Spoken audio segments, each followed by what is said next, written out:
welcome to the Tabletop Games blog topic discussion. I go first.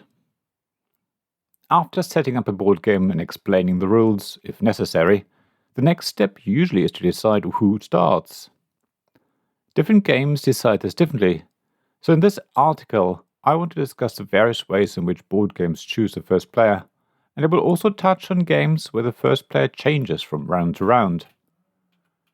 Let's begin with games where you have to select someone in your group randomly. That is the most common format, especially in games that aren't asymmetric, where nobody has any sort of advantage over others. You basically roll a dice, or flip a coin, or play rock, paper, scissors to work out who goes first. After that, play usually continues in clockwise order.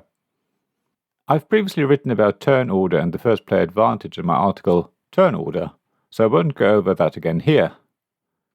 What I do want to discuss, though, is how some games want to help you select someone at random.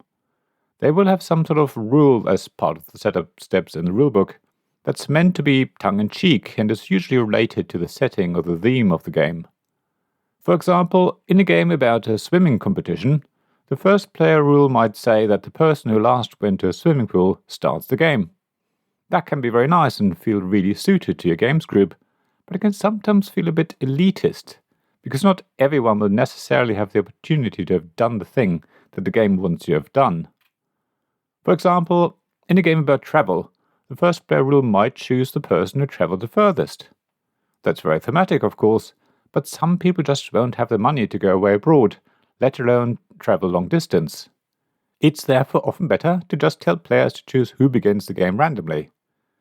Some games have some sort of built-in tool to do that. An easy example is games that come with dice.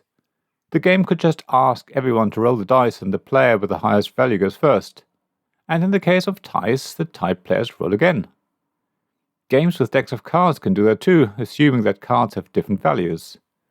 Players could be asked to shuffle the deck and draw a card at random, and then the person with the highest value card is the starting player.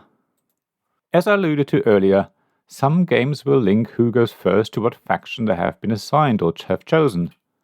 Asymmetric games will usually give the factions with the weakest powers the advantage of going first, or they might give that player the option of choosing who goes first.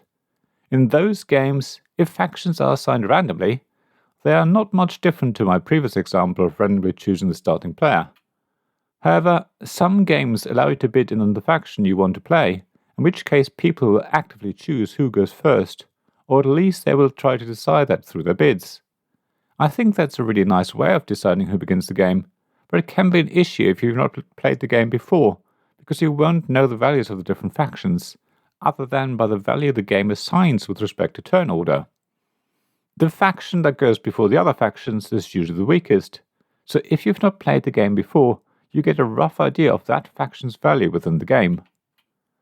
There are some games where the first player is not only chosen at the very beginning, but again during the game, either after every round or maybe after so many turns, or some other points during gameplay. These games often also change the player order at the same time, so not only is there a different first player ever so often, but who goes second, third, and so on changes as well. The turn order is usually based on how far ahead players are, either on a victory point track or maybe on how many actions they've taken. It's usually a way to give other players a way to catch up, and often encourages players not to get too far ahead. I'm sure there are other ways of deciding who begins a game, and I'd love to know what you've come across. What games have you played where choosing the first player was really fun? Are there games you enjoy that rely on active player choices to decide the starting player? Please share your thoughts and experiences on the blog at tabletopgamesblog.com. I'd love to hear from you. Thank you for listening to this Tabletop Games blog topic discussion podcast. Please check the description below for links mentioned in this episode, as well as to the written version of this article on the blog. If you enjoyed this episode, please subscribe, give us some stars or leave a review.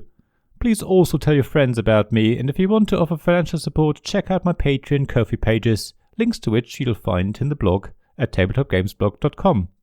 So thank you again for listening, and I hope to see you again soon. This podcast was made possible by the generous help of my Patreon supporters. Royal Patrons, Nicholas Higgins and Sean Newman.